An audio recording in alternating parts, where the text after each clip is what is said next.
Gandhi did not leave. Instead, he proceeded to Motihari, the capital of Champar. Several lawyers accompanied him. At the railway station, a vast multitude greeted Gandhi. He went to a house and, using it as headquarters, continued his investigation. So, Gandhiji has arrived in Motihari and he was welcomed. He was greeted by a vast multitude of people. This shows that Gandhiji had already become popular. A report came in that a peasant had been maltreated at a nearby village. Gandhiji decided to go and see. Then, the next morning, he started out on the back of an elephant.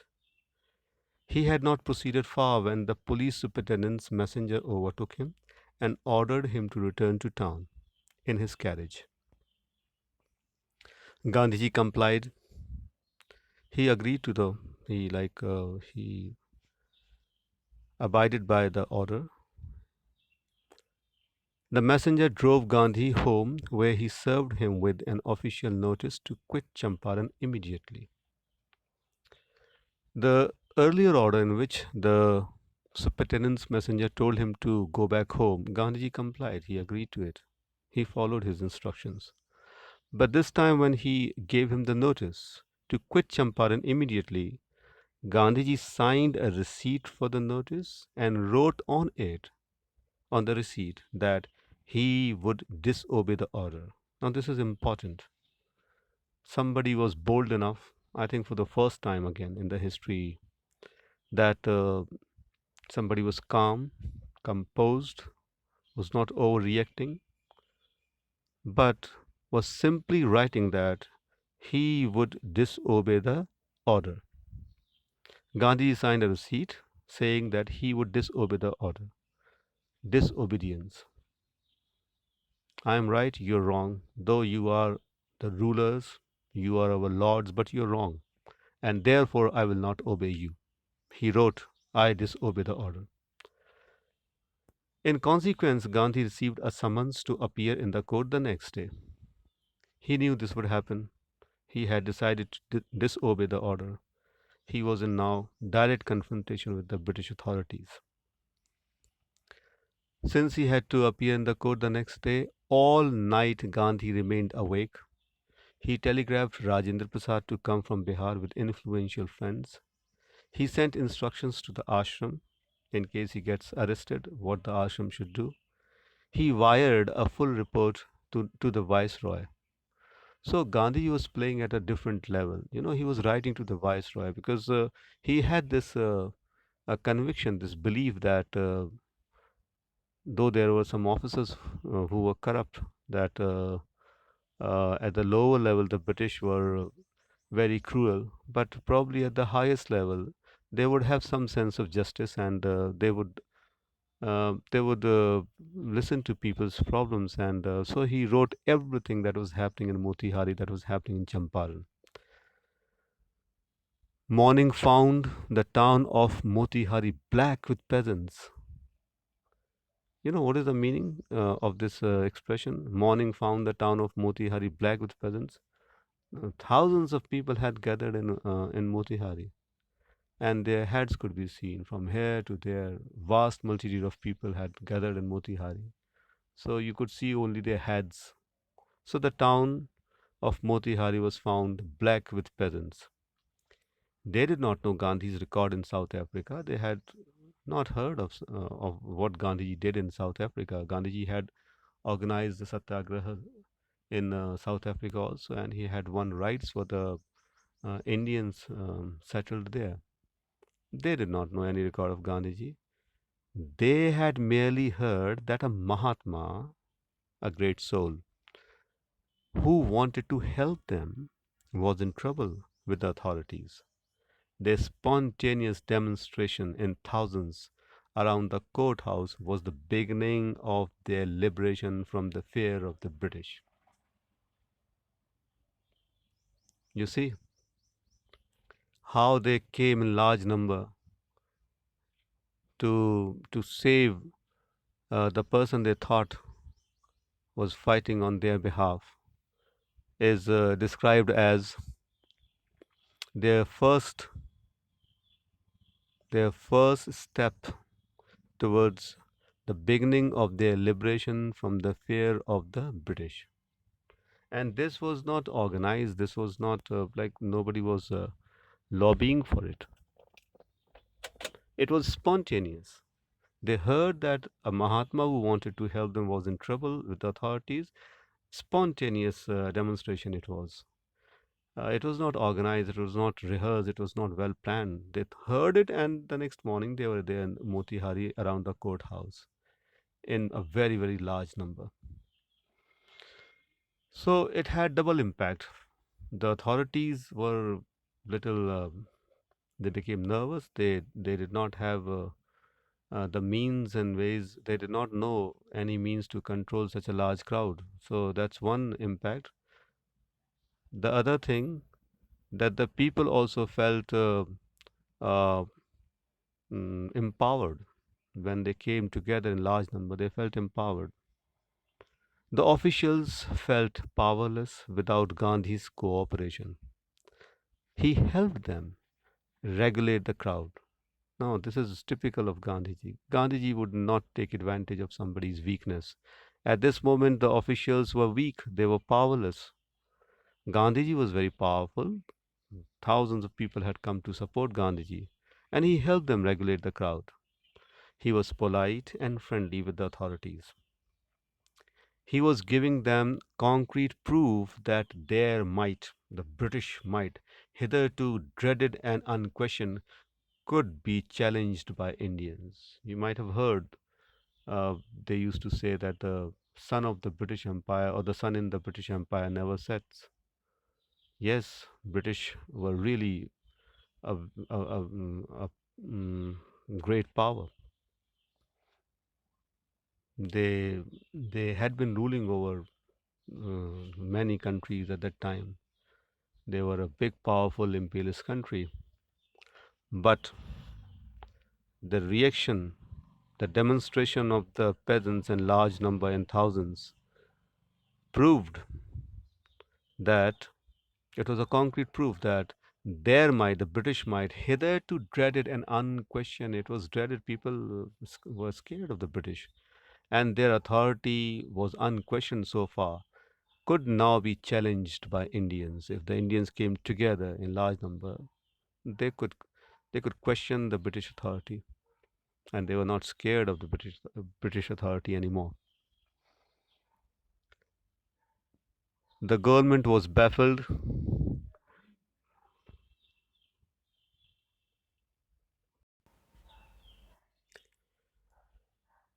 The government was baffled. The prosecutor requested the judge to postpone the trial.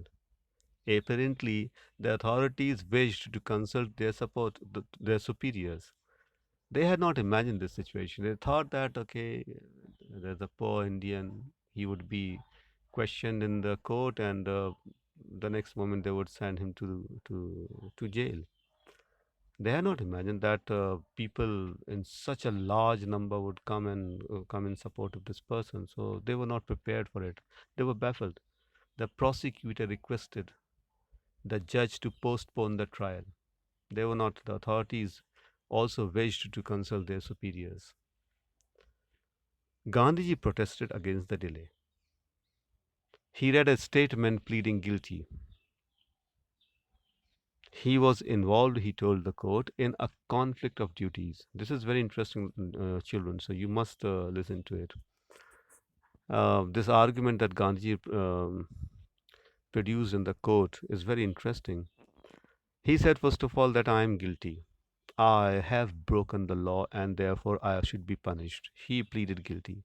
And then he cited reasons why he had done that. He did not mean to break the law, but he had to break the law, not because he was a lawbreaker, but because of the conflict of duties.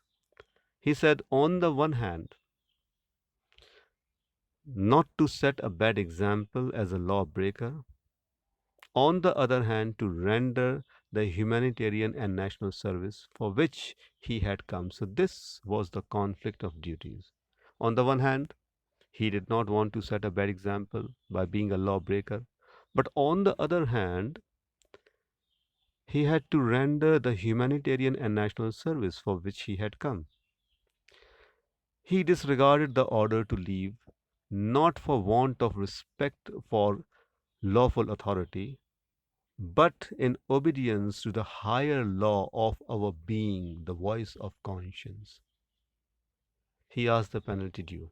So, this is the argument. He said that I disobeyed the order, not because I don't respect the lawful authority.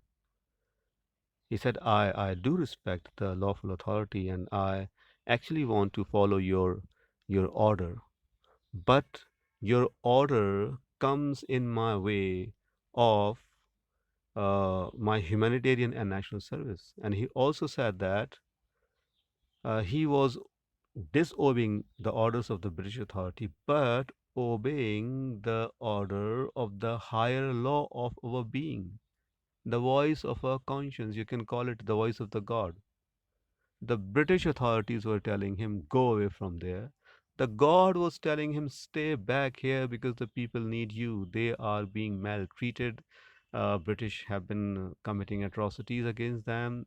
Injustice has been done to them. And so they must be helped. They must be protected. And Gandhi must not leave Champaran. So there was a conflict. The order of the British authorities said, leave. The order of the higher authority, the higher law of our being, that is God, our conscience, it was telling, don't go. So he was caught in this conflict of duties. The magistrate also did not know what to do. Gandhiji was asking for the penalty due. He pleaded guilty. He said, I have broken the law and please punish me. Gandhiji did not know what to do. Oh, sorry, the British authorities, the judge did not know what to do. The magistrate The magistrate announced that he would pronounce sentence after a 2 hour recess and asked Gandhi to furnish bail for those 120 minutes. Gandhiji refused. The judge released him without bail. Now, this is very interesting. You see, Gandhi had become so powerful suddenly. He had not done anything wrong. He was very polite. He was very friendly with the authorities. He was not a lawbreaker. He came to the court and he also pleaded guilty. He said, I have done wrong and please punish me. However, he gave the reason why he had done that wrong. He did not want to mean that he did not mean to disobey the British authorities, or he did not mean to break the law, but because his conscience said, the voice of God told him to stay back, that's why he was staying back. The magistrate was also in a fix. He said he would pronounce the sentence after a 2 hour recess and ask Gandhi to furnish bail for those 120 minutes. Gandhi has been found guilty. Gandhiji himself has accepted his mistake, so there's no scope for any trial now. Now the magistrate would have to pronounce the sentence, but magistrate did not have the courage to pronounce the sentence. You know, the the accused has already accepted his mistake, but the magistrate did not have the courage to pronounce sentence. He asked for time. He was trying to buy time. He said he would pronounce the sentence after 120 minutes, after 2 hours, and for those 2 hours, Gandhiji should apply for bail. Gandhiji refused. Gandhiji refused, and the judge released Gandhiji without bail. I think this also would have happened for the first time in the history that the accused did not apply for the bail. Even then, the magistrate released him for those 2 hours without bail. So, children, we have studied this much. Thereafter, what will happen? Uh, you must be interested. When the court reconvened after 2 hours, the judge said he would not deliver the judgment for several days. Meanwhile, he allowed Gandhi to remain at liberty without bail. So now there's a question, why did he allow him to be at liberty even without bail? The answer is simple. The people outside, They had put tremendous pressure on the magistrate.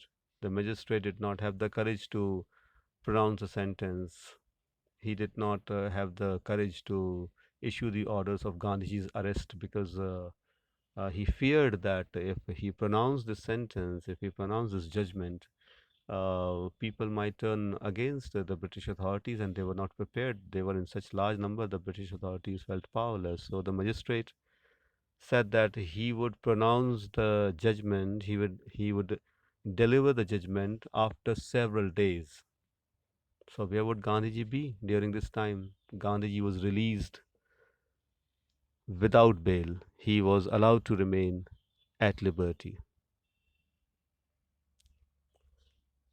Now, Rajendra Prasad, Brij Babu, Maulana Mazharul Haq, and several other prominent lawyers who had already come to Motihari because Gandhi had written to them the previous night. So, a lot of lawyers from Patna and several places nearby had come to support Gandhiji. They had arrived from Bihar. They conferred with Gandhiji, they spoke to Gandhiji, and they asked Gandhiji what would they do if he was sentenced to prison.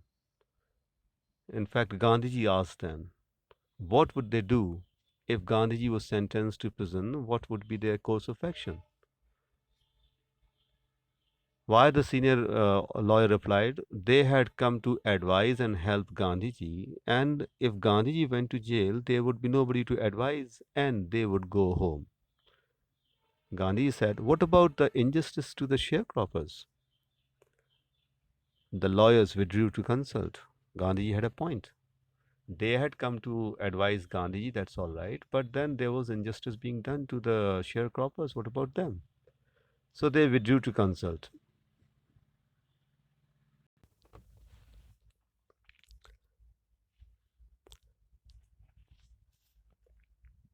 Rajendra Prasad has recorded the upshot of their consultations.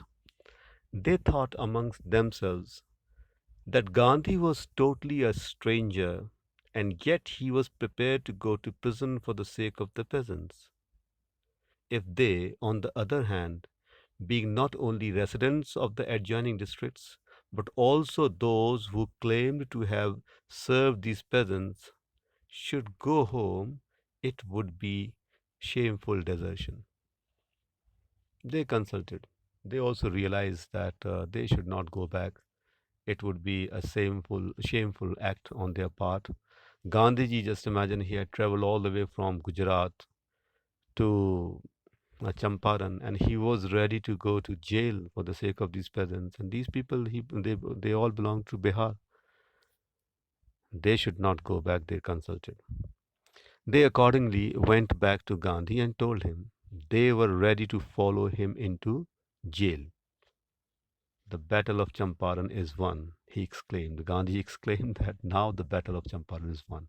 We all are together. On the one hand, there are thousands and thousands of people, peasants. They came out in Gandhi's support, and now the lawyers are also ready to go to jail. So Gandhiji was very happy about it. He exclaimed that the battle of Champaran is won.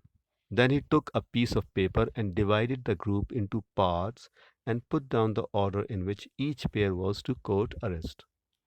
Like they would go on their own to the court and they would say that we are also outsiders, we are with Gandhi, and we are in league with whatever Gandhi is doing.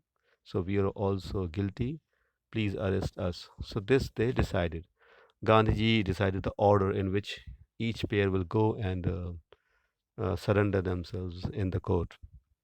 Several days later, Gandhi received a written communication from the magistrate informing him that the lieutenant governor of the province had ordered the case to be dropped. Civil disobedience had triumphed, the first time in modern India. Children, I would like to tell you that the governors, even today, have some discretionary powers. They have some judicial powers also. One of the powers is to drop a case or to remove charges from any accused. and then there are several other judicial powers the magistrates have. Using his discretionary power, the sorry, not the magistrate, the governor. The governor used his discretionary power and dropped the case against Gandhiji. Why do you think the lieutenant governor did this? Yes, there could be two reasons. First of all, they might have realized their mistake, they were wrong. And number two, they had pressure upon them. They were wrong. Gandhi was right. So, realizing that they were wrong, they dropped the case against Gandhiji. Civil disobedience had triumphed. Gandhiji disobeyed the order. This is disobedience. Because he was right, he refused to obey a wrong order. Disobedience, civil disobedience, had triumphed the first time in modern India. Gandhi and the lawyers now proceeded to conduct a far flung inquiry into the grievances of the farmers. Gandhi did not leave back. He was now free. He now proceeded. I probably told you in the beginning also that Gandhi had a very well thought, very well planned strategy uh, how to move about securing justice for the sharecroppers. So, what he did, he first of all, he proceeded to conduct a far flung inquiry into the grievances of the farmers. Depositions by about 10,000 peasants were written down and notes made on other evidence. And Gandhiji was not doing it all by himself. He had support. There were a lot of students, volunteers, there were teachers, lawyers. They all had come to support Gandhiji. So they went into the villages and they spoke to people, and whatever their grievances were, whatever their miseries were, they all were written down, they all were documented.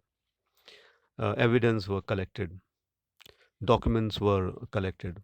The whole area throbbed with the activity of the investigators and the vehement protest of the landlords. So both were going together. On the one hand, there were activities of the investigators, Gandhiji, his disciples, his followers, volunteers, lawyers, they were meeting people. And at the same time, on the other hand, the British landlords were protesting against this. They knew that this inquiry would dig up all their misdeeds, all their wrongdoings, so they were scared. They did not want this inquiry to take place, but then it was completely lawful. You and I, anybody has the right to find out why somebody is sad, why somebody is miserable. The peasants, the sharecroppers were miserable, and Gandhiji had all the right to find out the reasons for their misery. In June, Gandhi was summoned to Sir Edward Gate, the Lieutenant Governor. The Lieutenant Governor himself called Gandhi. Do you remember how Gandhi was bullied by the Tirhut Divisional Commissioner? Here, the Lieutenant Governor, the Governor of the province, the Lieutenant Governor of the province himself called Gandhiji for a talk.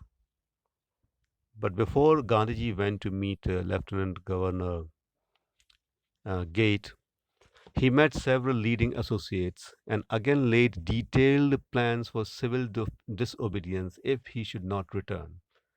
He did not know, he was not sure. He is going to meet the lieutenant governor. He might get arrested there. Anything could have happened, and he wanted to be prepared for any untoward incident. So he spoke to all the associates, his followers, volunteers, lawyers, and he chalked out a plan. If Gandhiji did not return, then civil disobedience movement will once again be launched. Gandhi had four protracted interviews with the lieutenant governor, four meetings at different intervals. So Gandhi had four interviews with the lieutenant governor, who, as a result, appointed an official commission of inquiry into the Indigo sharecroppers' situation. So you see, again, one more victory. They conceded that yes, there was some foul play. The British authorities conceded. that there was some foul play. This must be investigated upon. This must be inquired into. The governor, the lieutenant governor, agreed to this demand, and so an official commission of inquiry was set up. So far, you have seen that the investigations were carried out by Gandhiji. This was done on at his level. This was unofficial. Now, an official inquiry commission was set up.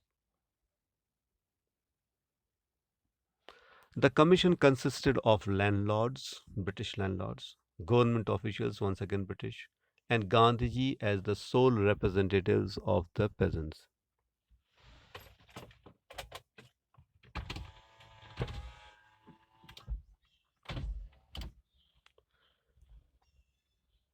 Gandhiji remained in Champaran for an initial uninterrupted period of 7 months, and then again for several shorter visits he went to Champaran. On several shorter visits he went to Champaran. Gandhiji remained in Champaran for an initial uninterrupted period of 7 months, and then again for several shorter visits. The visit, undertaken casually on the entreaty of an unlettered peasant, in the expectation that it would last a few days, occupied almost a year of Gandhi's life. You see that when Gandhiji, on Rajkumar Shukla's request, visited Champaran, he did not know that he would have to spend one entire year in Champaran. He thought that he would go meet people, maybe a couple of days, a couple of weeks, maybe at the most, and then he would return. But he could not return. For 7 months, he was there in Champaran without leaving Champaran for a day. And then again, he made several visits, shorter visits. And this consumed a complete year of Gandhi's life. The official inquiry assembled a crushing mountain of evidence against the big planters. And when they saw this, they agreed in principle to make refunds to the peasants. Another victory. They were wrong and they had to accept. You know, there was a crushing mountain of evidence against the big planters. They agreed to make refunds to the peasants. But how much would we pay? They asked Gandhi. Refund is to be made. How much? Obviously, they should refund the entire amount, don't you think? They thought Gandhi would demand repayment in full of the money which they had illegally and deceitfully extorted from the sharecroppers.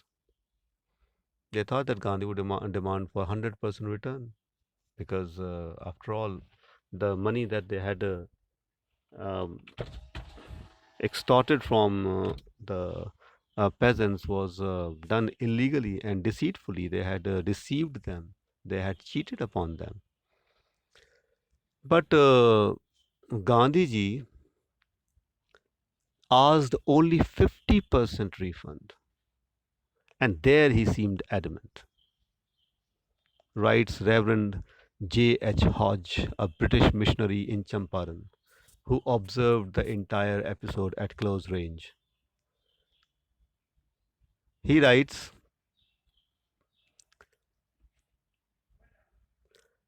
thinking probably that Gandhi would not give way, the representatives of the planters offered to refund to the extent of 20% only. And to his amazement, Mr. Gandhi took him at his word, thus breaking the deadlock. So they expected that Gandhi would ask for 100%. Gandhiji asked only for 50%. They were not ready to give that 50% also. They thought that there would be a deadlock.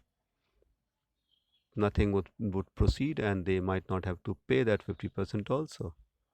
And they said that we will pay only up to 25%. To their surprise, to their amazement, Gandhiji agreed for that 25% refund. Now, why did Gandhiji do this?